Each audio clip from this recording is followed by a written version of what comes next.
And starting with the first tip, probably one of the most important tips because it's going to affect every single game you play. But if you play enough, you'll know specifically where on the court to be to get a higher percentage shots. This is actually pretty hidden, and I don't know if a lot of people know about this, but every player has their exclusive skill that they have specifically designed for them. And this is where you can go and master that. And they'll show a computer practicing for you first. And then here's 31 NBA Infinite tips you can do right now to get you started on the right track to playing this awesome game. I basically have a level 30 account and I'm level 48 on my battle pass.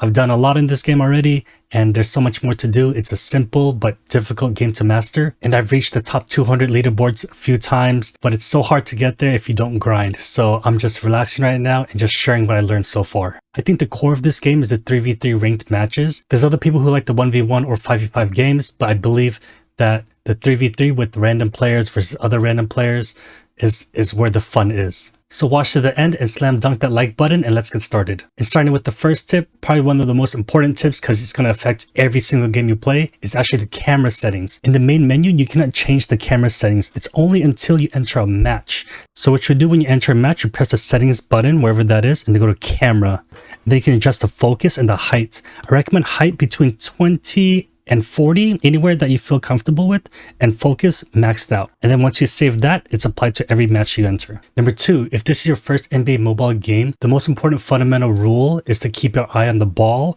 and also keep an eye where your opponent's is. Positioning your player on the court is everything because it sets you up to grab rebounds and also scoring. So a common mistake I notice with beginners is that they kind of tunnel vision onto their player and their opponent only without realizing what's going on with the ball. For example, if you're playing down low, you have to keep one eye on the ball to know that if they shoot it, you'll be able to box out and grab a rebound right away. Number 3, speaking of rebounds, if you're trying to grab a rebound, the best time to tap the jump button is when you see the backboard light up. It actually gives you a little clue when to jump at the best time to grab that rebound. And number 3, when it comes to passing the ball, make sure you hold the button down and pass it to the exact player that you want to pass it to.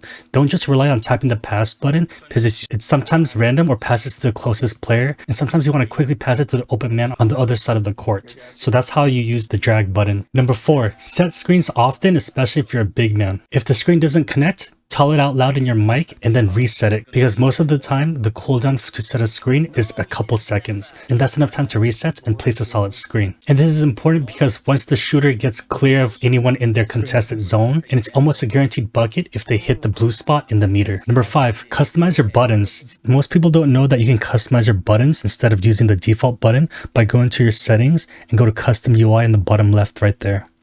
And then here you can adjust the size of the buttons.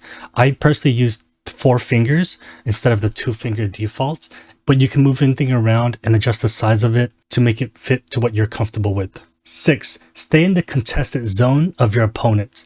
In every 3v3 basketball game, there's always someone you have to guard, and the person that you're assigned to guard has a cone in front of them. You always want to stay around there and always guarantee that you'll contest their shots, increasing the chances that they'll miss, even if you stay in the guarded position or jump. 7, if you have the ball, always shoot if you're open. These games are so quick and so fast. As long as you get a lot of attempts at shooting the ball open, you'll score more often. And even if you're off in the meter by missing the blue sweet spot, it is more forgiving either way, so you're more likely to make it. I even maxed out the meter and I completely missed the blue zone sweet spot, and they still made it. Number 8, in the settings, there's a settings called auto defense. Some people like it on, some people like it off. And basically this setting allows you to press the guard button and the player actually moves and follows the opponent for you. So you don't have to move around, just press that guard button.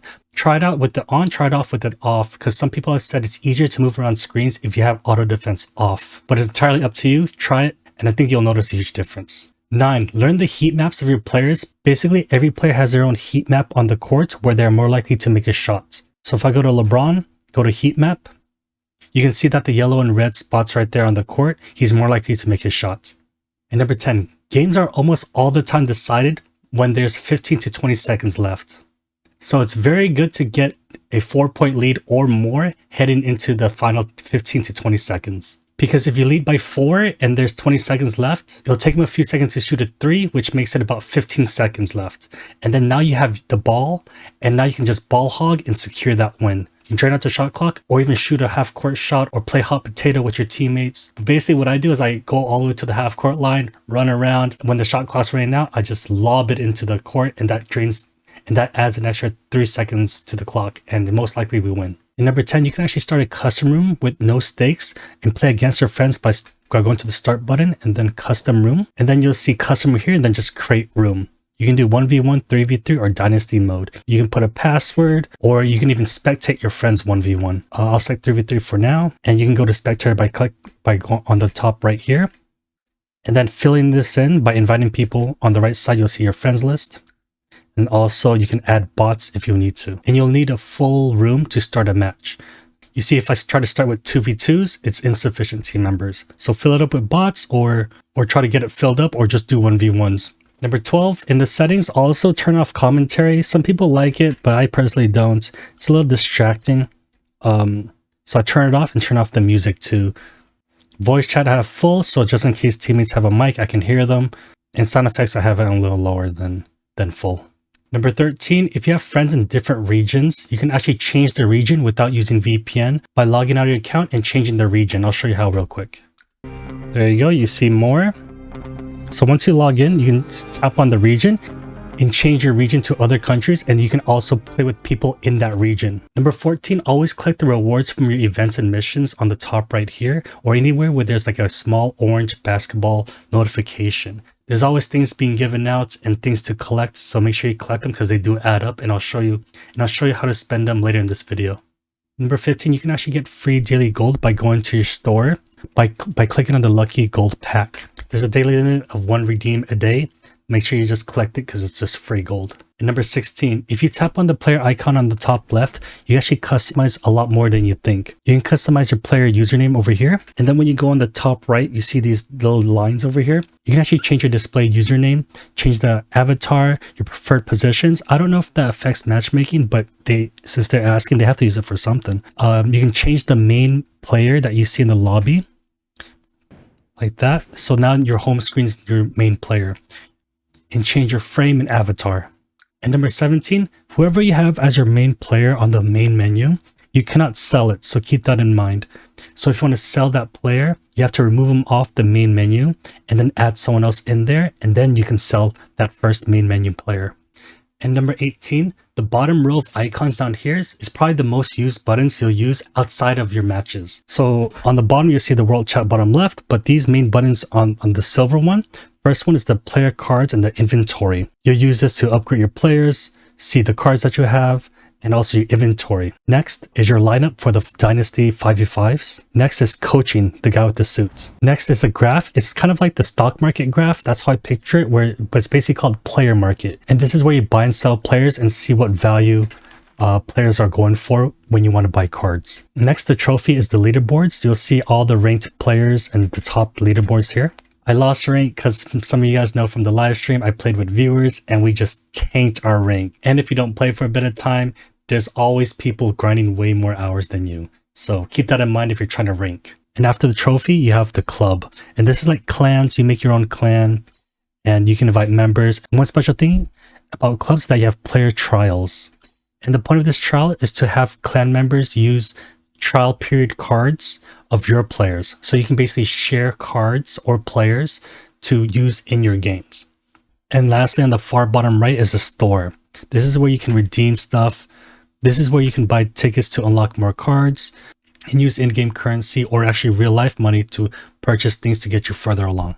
And number 20 on the top right behind my head right here, you'll see events, missions, battle pass, hoop draft, and customize. This is the second most used area because every time you finish a match or a series of matches and unlock achievements, you're going to collect everything up there. You can also collect things in your achievement, but the main thing where you get most of the free prizes are up there. Also your inbox, check the mail there and claim stuff, and just get into the habit of collecting it whenever you can. I'll get more into the hoop draft because that's actually very important too.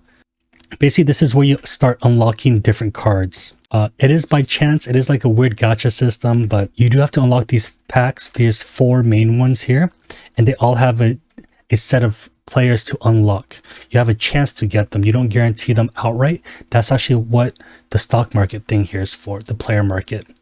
And I'll show you what to do with these cards later in this video. Number 21, there's actually an honor system here. It keeps people in check. If you get mass reported, your honor level goes down, but if you maintain an A level, you get an extra 25% boost in your XP and gold. But as you go down to letter C, your matchmaking priority gets lowered. And number 22, especially if you're just starting out, get comfortable with the training camp.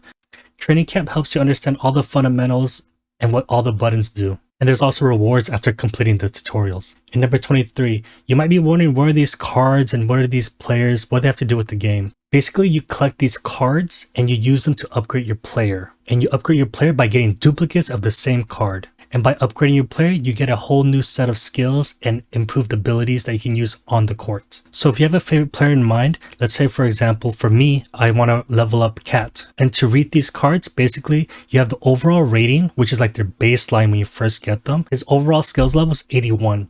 But when you look under that, you'll see like a badge. It says the 2 lines there. It's Roman numerals. So it goes from 1, 2, 3, 4, 5, 6, 7. 7 is the maxed out rank. So right now he's on rank number 2 with overall 81. So when you click on this, I actually leveled him to level 2 already. And when you want to level him up, you tap on his player and then tap on the just basically the highest card and then go to rank up. And it'll actually tell you what you need in order to rank him up. And this is very tricky. This is kind of like the gacha system where they kind of force you to pay or play more to start getting better at the game. So as you can see, there's number 2 there, and then you see this red arrow point at 0% and to 3. That means basically this is what I need to do to get to the next level. I know that I need duplicates to level them up, right? So to get to the next level, if you see on the, if you see that it says you have selected 0, parentheses, add 2 more R1 cards to reach 100%. So rank 1 cards are those basic cards that you can get by unlocking those packs or buying it off the stock market or the player market. So now let's say if you want to rank them up, right? So you just tap the plus button and now it tells me I need 2 rank 1 cards. And I know these are rank 1 cards because I bought them off the market and he's expensive as hell. But basically you add those 2 in there and now I can rank them up. If I added just 1, it's a 40% chance that I'll get to level 3. It's not worth the risk. Just make sure you get the amount of cards it needs to reach level 100. And as you level up, and as you get to the higher ranks within that player, the more cards you'll need. I think at level 7, you need at least like 32 to get to that max level. I don't want to rank up with just 1 card in there because that's a 40% chance he'll rank up. You actually go to rank, you actually add a second card in there, which I have already. And now it's guaranteed 100% to go to rank 3. So we'll do that right now and you'll see what we do after that. Alright, so new skills came in, new moves came in, and he improved attributes. And his overall rating went up. So now his skills improved with shooting and handling now, and he's got some new moves. So you go here, you select the ones with the basketball notification icon, and that's where you can improve. That's where you can start improving your player. And some of them are passive and some of them are active abilities, like alley-oop. I can trigger it with a button now. And others are just passive, so you don't have to worry about it. But keep in mind that each player has their own set of abilities and set of moves that they can do. That's what makes this game so unique and special. 24, you can actually sell your unused cards, the cards that you don't really want, to convert it to gold to buy more duplicates of the player that you want, or spend it on packs. Usually when you buy a specific player, it costs way more than opening packs, but if you go the pack route, you can sell the players that you get from there that you don't want, and hopefully they'll get you the player that you do want. And number 25, you can easily compare the stats between players by going into the specific player and compare. This is actually pretty hidden, and I don't know if a lot of people know about this, but you can compare players. Let's say if I want to compare Sayakam to Towns, and I want to see them at the highest rank, rank 7. I can compare their both rank 7 stats by scrolling down the middle here and seeing the numbers. So you can see that their strengths and weaknesses to each, and these green numbers are the differences. So level 7 Siakam is stronger in some areas compared to Towns. So their strengths and weaknesses, it just depends on your personality and playstyle and basically how you want to play. So you can see at a glance at one screen who's the better player for you. Do you want to play more defensive? Do you want to play more rebounding? Do you want to play more 3-point shooter? Do you want to play more mid game or down low, however you want to play it, you got it. You could see it all. You could see it all player by player. You can keep browsing around, seeing the higher tier players. You can see the different types of players and do some cross comparisons and even see their exclusive abilities here. And also a side note, before you go spending money on getting the best player, it's very hard to collect these cards. Some of the best players that you know that are like household names, they're very expensive and pricey and very low chance of getting.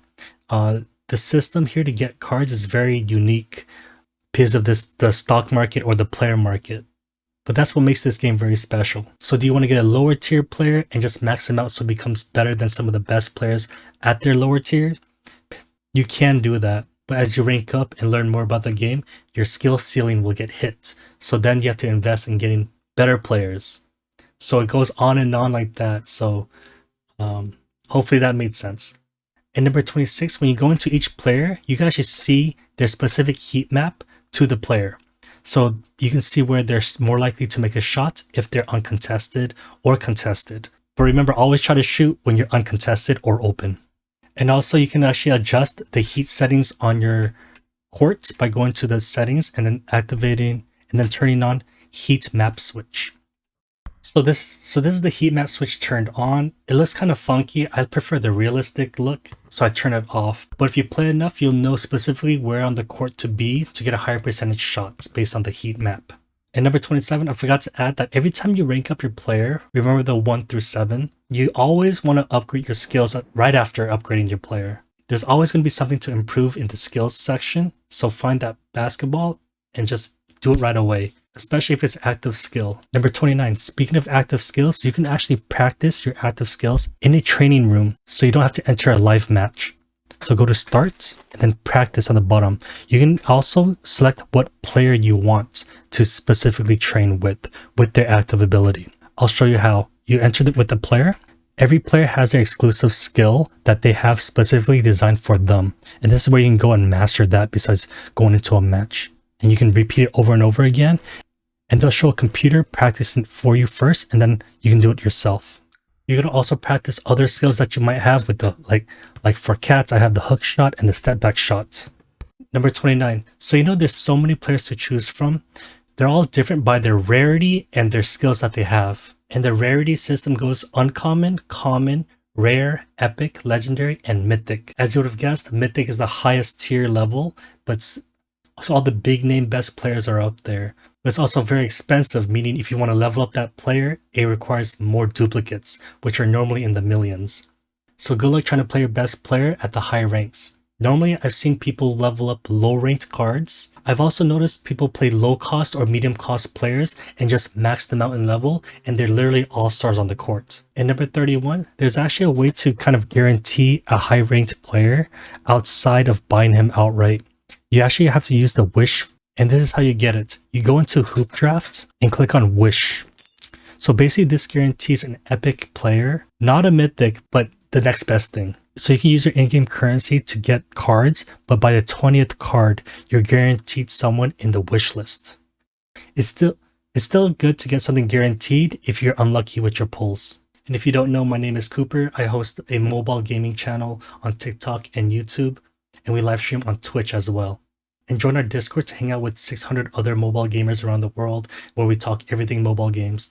There's a lot of great new mobile games coming out, so make sure you hit the follow to stay up to date with the latest mobile stuff. We don't specifically just do one mobile game, we cover a variety of the big ones, and I'm very excited to be playing them and sharing my journey with you guys.